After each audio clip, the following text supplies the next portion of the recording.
आपका हमारे YouTube channel में स्वागत है। आज हम बात कर रहे हैं एक जबरदस्त और बेहद उपयोगी किताब की, बेचना कितना आसान है, जिसे लिखा है लसे गिबलिंग ने। यह किताब सिर्फ एक किताब नहीं, बल्कि एक मास्टर क्लास है उन सभी लोगों के लिए जो सेल्स, मार्केटिंग या किसी भी तरह के प्रभावशाली संचार से जुड़े हुए हैं। चैप्टर 1, सोच को बदलो, बिक्री को बदलो। यह अध्याय शुरू होता है एक बहुत ही गहरी लेकिन सरल सोच से। हर इंसान हर दिन कुछ न कुछ बेच रहा है, चाहे वो प्रोडक्ट हो, आइडिया हो या खुद की पर्सनालिटी।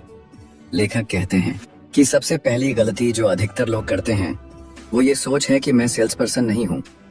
लेकिन हकीकत ये है कि हम सब सेल कर रहे हैं, चाहे नौकरी के लिए इंटरव्यू दे रहे हों, अपने विचार किसी टीम को समझा रहे हों या किसी क्लाइंट को अपनी सर्विस बता रहे हों। मुख्य सीख 1, सेल्स सिर्फ प्रोडक्ट बेचना नहीं है, यह लोगों की जरूरतों को समझकर उन्हें सही समाधान देना है। इसके बाद लेखक एक बहुत जरूरी मानसिकता की बात करते हैं जिसे कहते हैं हेल्पिंग नॉट सेलिंग। मतलब जब आप ये सोचते हैं कि आप किसी को सिर्फ कुछ बेचने नहीं बल्कि मदद कर रहे हैं, तो आपकी बॉडी लैंग्वेज, आवाज, बातचीत का तरीका सब बदल जाता है। लेखक का मंत्र, अगर आप लोगों को उनकी समस्या का समाधान देने में वाकई विश्वास रखते हैं तो उन्हें बेचना बहुत आसान हो जाता है। एक कहानी जो समझाए विचार। इस चैप्टर में लेखक एक कहानी सुनाते हैं।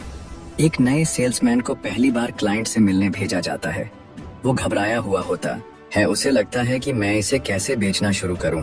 लेकिन जैसे ही वो ये सोचने लगता है कि इस क्लाइंट को क्या चाहिए, वो किस मुश्किल से गुजर रहा है, तो बातचीत में उसका आत्मविश्वास बढ़ता है और क्लाइंट खुद कहता है, तुमने मेरी जरूरत को सही समझा, चलो डील फाइनल करते हैं। प्रैक्टिकल टिप फ्रॉम चैप्टर 1, अपने प्रोडक्ट या सर्विस से पहले ग्राहक की समस्या को समझो। उसे ये महसूस कराओ कि आप उसके भले के लिए बात कर रहे हो, न कि बस अपनी सेल्स टारगेट के लिए। अपने अंदर की सेलिंग कोच को जगाओ। हर बातचीत को एक अवसर की तरह देखो। चैप्टर 1 का सार, अगर आप इस एक सोच को पकड़ लें, मैं बेच नहीं रहा, मैं मदद कर रहा हूँ, तो सेलिंग एक डरावना शब्द नहीं बल्कि एक सकारात्मक अनुभव बन जाता है। चैप्टर 2, भरोसा, बिक्री की नींव। लेखक साफ कहते हैं लोग प्रोडक्ट पर नहीं, इंसान पर भरोसा करते हैं। यानी अगर ग्राहक को आप पर भरोसा नहीं हुआ तो चाहे प्रोडक्ट कितना भी अच्छा क्यों ना हो, बिक्री नहीं होगी। इस अध्याय में सबसे जरूरी बात है, सेलिंग की शुरुआत रिलेशनशिप से होती है।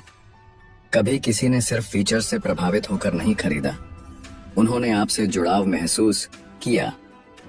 लसे गिबलिंग बताते हैं कि ग्राहक पहले आपको समझते हैं, आपके इरादे को परखते हैं और फिर निर्णय लेते हैं। तो इसलिए यह जरूरी है कि आप अपने ग्राहक के साथ एक मानव संबंध बनाएं, एक ऐसा रिश्ता जहां उन्हें लगे कि आप सिर्फ उन्हें कुछ बेच नहीं रहे बल्कि उन्हें समझ रहे हैं।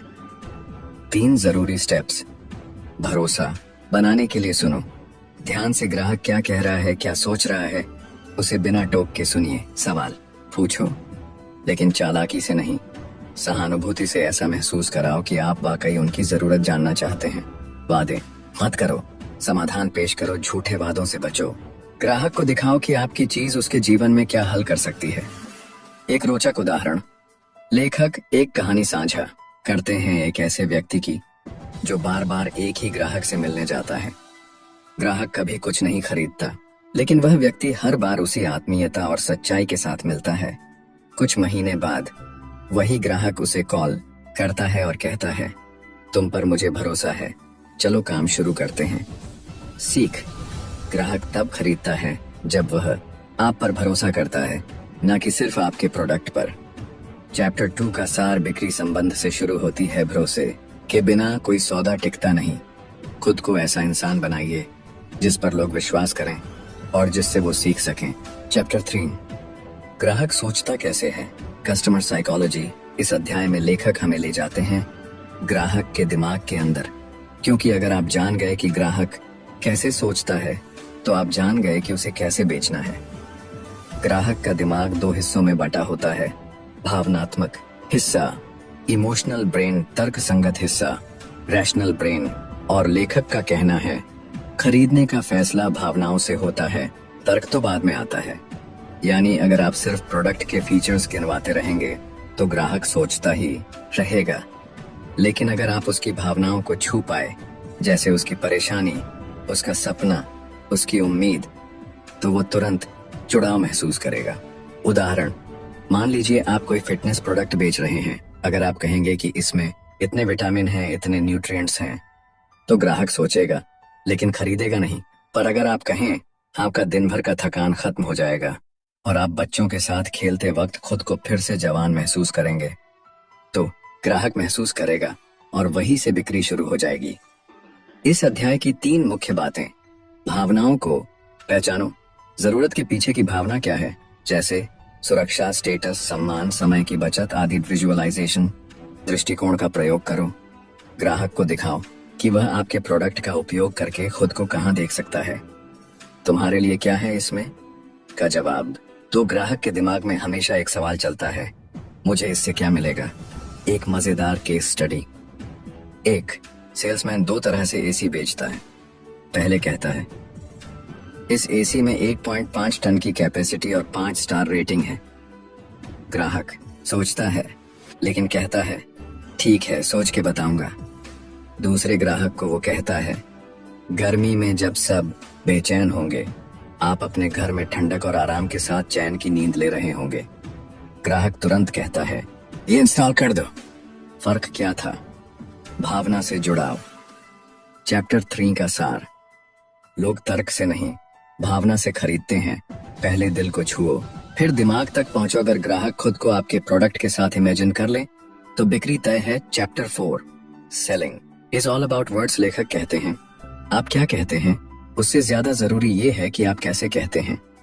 मतलब सेल्स में सिर्फ बातें करना काफी नहीं, सही शब्द, सही लहजा और सही समय पर बोले गए वाक्य ही ग्राहक को कन्विंस करते हैं।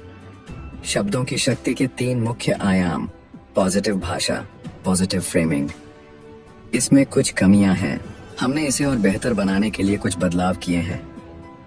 जब आप पॉजिटिव भाषा बोलते हैं, ग्राहक की सोच भी पॉजिटिव होती है। साधारण नहीं, असरदार शब्द, यह अच्छा प्रोडक्ट है, यह आपके जीवन में असल बदलाव ला सकता है। लेखक कहते हैं, बेनिफिट ड्रिवन वर्ड्स ज्यादा असर डालते हैं। क्रिया प्रधान बात। हमारी कंपनी 10 साल से है। हमने 10 सालों में हजारों लोगों की जिंदगी आसान की है। यानी एक्शन एंड रिजल्ट की बात करें, न कि सिर्फ इतिहास की। एक छोटी कहानी। एक ही प्रोडक्ट 2 लोग बेच रहे थे। पहला कहता है, यह हमारा नया वैक्यूम क्लीनर है। दूसरा कहता है, सिर्फ 5 मिनट में आपका पूरा घर ऐसे चमकेगा जैसे नया हो। वो भी बिना मेहनत के। कौन बेचेगा ज्यादा? बिल्कुल, जिसने शब्दों से तस्वीर खींची। लेखक की एक सुनहरी लाइन, शब्द ग्राहक के मन में दृश्य बनाते हैं और वही दृश्य खरीद के निर्णय में बदल जाते हैं। Practical tips. बाय नाउ की जगह कहिए अभी। शुरुआत कीजिए अपनी सुविधा को बढ़ाने के साथ। लिमिटेड टाइम ऑफर की जगह कहिए सिर्फ चुनिंदा लोगों के लिए जो आज निर्णय लें। क्यों? क्योंकि भाषा जितनी व्यक्तिगत, प्रेरणादायक और एक्टिव होगी, ग्राहक उतना जल्दी कन्विंस होगा। चैप्टर 4 का सार। शब्द सिर्फ ध्वनि नहीं है, वो ग्राहक के दिमाग में दृश्य और भावना जगाते हैं। पॉजिटिव, असरदार और फायदे दिखाने वाली भाषा इस्तेमाल करें। अपने शब्दों से ग्राहक को खुद उसकी सफलता की कल्पना करने दीजिए। चैप्टर 5, जब ग्राहक न कहता है तो वह वास्तव में क्या कह रहा है। लेखक की पहली ही लाइन बहुत दमदार है। हर ना के पीछे छिपा होता है एक अधूरा विश्वास। यानी ग्राहक जब ना कहता है तो वो सीधे मना नहीं कर रहा, बल्कि वो ये कह रहा है, मुझे समझ नहीं आया, मुझे भरोसा नहीं हुआ, मुझे डर लग रहा है, अभी मैं तैयार नहीं हूँ। इसीलिए हमें ना को व्यक्तिगत असफलता नहीं, बल्कि एक संकेत समझना चाहिए कि अभी और समझाना, भरोसा बनाना बाकी है।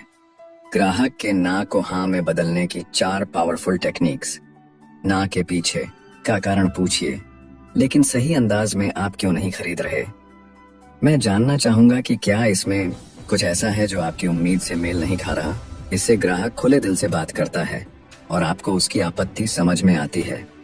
ऑब्जेक्शन को अग्रीमेंट में बदलो मान लीजिए, ग्राहक कहता है ये महंगा है, आप जवाब दें सही कहा आपने, यह एक इन्वेस्टमेंट है लेकिन इसका असर लंबे समय तक रहेगा। ग्राहक को लगे कि आप उसे समझते हैं, न कि बस जवाब दे रहे हैं। पिछली कामयाबी के उदाहरण साझा करें।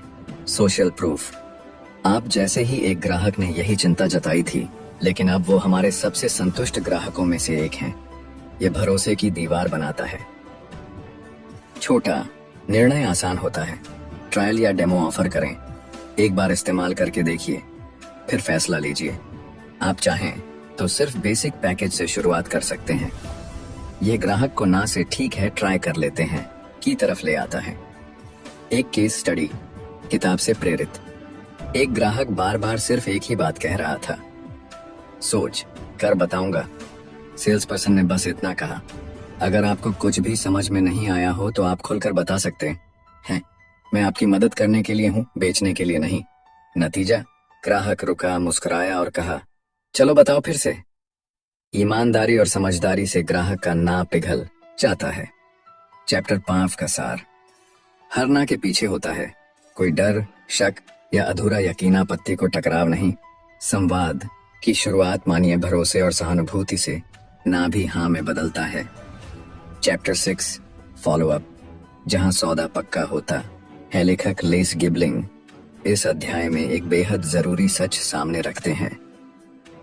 ज्यादातर बिक्री पहली बार में नहीं होती, बल्कि बार बार संपर्क करने के बाद होती है। यानी फॉलो अप श्योर्स फेथ बिल्डिंग। हर बार जब आप ग्राहक से संपर्क करते हैं, आप भरोसे की एक ईंट और जोड़ते हैं। एक चौंकाने वाला डेटा, 48% सेल्स पर्सन पहले ना पर ही रुक जाते हैं, 25% दूसरे ना पर, लेकिन 80% बिक्री होती है 5वें फॉलो अप के बाद। तो सोचिए, आप सिर्फ 1 या 2 बार पूछकर रुक जाते हैं तो आप अपनी 80% बिक्री खुद खो रहे हैं। फॉलो अप करने के 4 मास्टर रूल्स। एन फॉलो अप का सिस्टम बनाइए, याददाश्त पर मत छोड़िए। CRM या कैलेंडर यूज करें। कौन ग्राहक है, कब बात हुई, अगला फॉलो अप कब करना है, सब रिकॉर्ड करें। तो हर फॉलो अप में वैल्यू जोड़ें, सिर्फ पूछे नहीं। तो आप खरीद रहे हैं या नहीं। मैंने एक और सुझाव सोचा जो आपके काम आ सकता है, या हमारे एक नए ग्राहक को यह फीचर बहुत मददगार लगा, सोचा आपके साथ भी शेयर करूं। ग्राहक को लगे कि आप सिर्फ बेचने नहीं, सच में मदद करने आए हैं। 3 समय का ध्यान रखें। सही समय पर संपर्क जरूरी है। सुबह 10-12 बजे और शाम 4-6 बजे बिजनेस क्लाइंट्स के लिए बेहतरीन टाइम होता है। साथ ही फॉलो अप का टाइम ग्राहक से पूछिए, मैं कब दोबारा कॉल करूं, जब आप थोड़ा फ्री हो। इससे आप प्रोफेशनल भी लगेंगे और ग्राहक रिस्पॉन्सिव भी रहेगा।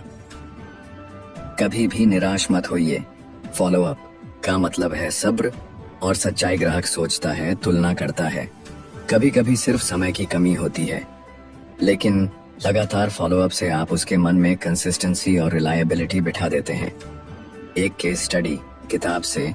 एक सेल्स पर्सन ने 7 हफ्तों तक एक कॉर्पोरेट क्लाइंट को फॉलो अप किया।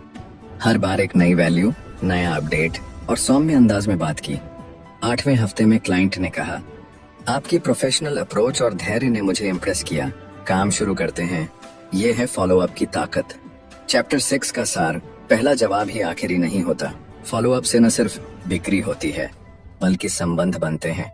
हर बार वैल्यू दीजिए, बस बेचिए मत। Chapter 7 trust is the true currency of sales. लेखक लासे गिबलिंग कहते हैं, लोग सबसे पहले आप पर भरोसा करते हैं, फिर आपके प्रोडक्ट पर। यानी यदि आपसे जुड़ाव बन क्या तो सौदा पक्का है। बिक्री में भरोसा कैसे काम करता है। सेल्स सिर्फ उत्पाद की बात नहीं होती, यह ग्राहक के दिल और दिमाग में सुरक्षा और सच्चाई का भाव पैदा करने की कला है। बिना भरोसे के ग्राहक हमेशा सोचता रहेगा, कहीं मुझे धोखा तो नहीं मिलेगा, क्या ये मेरे लिए सही है, इस पर विश्वास करूं या नहीं। और जैसे ही आप भरोसे की दीवार खड़ी करते हैं, ग्राहक कहता है, चलो ट्राई कर लेते हैं। इस इंसान पर भरोसा किया जा सकता है। भरोसा बनाने के 5 आसान लेकिन असरदार तरीके। ईमानदारी सबसे बड़ी नीति है, सबसे बेस्ट प्रोडक्ट है। हर चीज की अपनी सीमाएं होती हैं। लेकिन हमारे पास आपके लिए एक अच्छा समाधान है। ग्राहक ओवर प्रॉमिस से दूर भागता है, वह सच सुनना चाहता है। ग्राहक को महसूस कराइए कि आप सुन रहे हैं। जब आप ग्राहक की बात ध्यान से सुनते हैं तो वह सोचता है, ये मुझे समझता है, सिर्फ बेचना नहीं चाहता। 3. प्रमाण दिखाइए। Stories and testimonials. हमारे एक ग्राहक ने, इससे पहले भी हमने, जब आप उदाहरण देते हैं, ग्राहक को लगता है कि आप अनुभवी हैं और भरोसेमंद भी। जल्दी न करें, भरोसा धीरे धीरे बनता है। ग्राहक को स्पेस दीजिए, मजबूरी नहीं बनाइए। जितना वो स्वतंत्र महसूस करेगा उतना ही वो खुद निर्णय लेना चाहेगा। कमिटमेंट्स निभाइए। जो कहें वही करें। मैं कल कॉल करूंगा। कहा तो सच में कॉल करें। 3 दिन में डिलीवरी होगी। बोले तो उसे पूरा करें। ग्राहक की नजर हर बात पर होती है। हर वादा निभाना, आजकल भरोसा पक्का करना। एक कहानी, किताब से प्रेरित।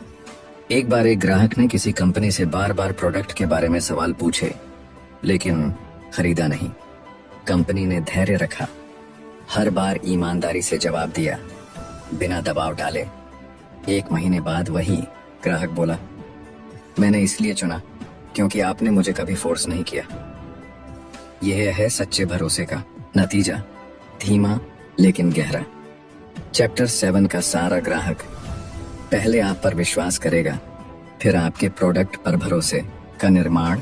शैक सुनना प्लस समझना प्लस निभाना कोई चालाकी नहीं, सिर्फ सच्ची ईमानदारी ही काम आती है। दोस्तों, अगर ये वीडियो आपको पसंद आया हो और आप चाहते हैं कि हर हफ्ते ऐसी ही दमदार किताबों की सीख आपके जीवन और करियर में बदलाव लाए, तो अभी सब्सक्राइब करिए।